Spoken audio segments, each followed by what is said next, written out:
The Japanese lemon steak, a staple dish from Sasebo City, is a thinly sliced ribeye cooked in a delicious lemon and onion based sauce and takes less than 10 minutes to make. Alright, now let's first go over the ingredients. Get about 150 grams of thinly sliced ribeye, which you can find at most Asian groceries. We'll be using 2 tablespoons of soy sauce, a tablespoon each of sake, mirin, Worcestershire sauce, and sugar, 3 tablespoons of lemon juice, 1 onion and lemon, and a clove of garlic. Alright, we'll first cut the onion in half, take out the stem, and cut the first half into large pieces to make them easier for grating, and cut the other half into thin slices. We'll cook it along with the meat. While we're at it, cut the lemon in half, and cut 2 slices for the topping.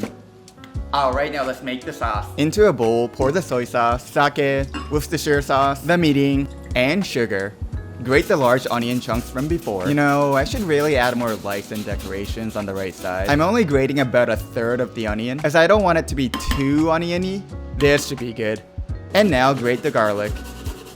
That is meant to be a quick dish, so it's okay to use pre-minced garlic or garlic paste. I was gonna squeeze 1 whole lemon, but I changed my mind and used lemon juice instead. You can't tell the difference anyway. Mix it up until it's nice and even, and heat up ideally a cast iron steak plate, but a normal pan is fine, and add a block of butter. Spread it out evenly across the pan until it's fully melted. The butter goes so well with the sauce. Then put in our sliced ribeye one by one. Make sure they're not too clumped together. Then add your desired amount of sliced onions on top. Then pour the sauce evenly across the meat.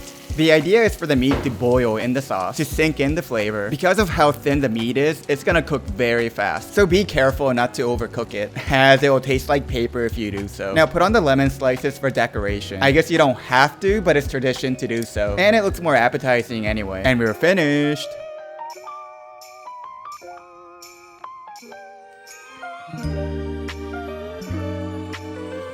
So good. So yeah, it really has like the perfect blend of the umami flavor and like a refreshing citrusy flavor. And I've used this sauce on normal custom steak as well, and it's just as delicious. Oh, and by the way, if you want to learn how to make like a Japanese style steak without using Wagyu, then I'll link the video at the end. But yeah, this was like a very quick video that I wanted to get out there for you guys. I'm sure you'll love it, or I don't know, maybe you won't, but it's definitely worth a shot. I have like a backlog of videos I already filmed that I really want to edit. I will edit them eventually, I swear.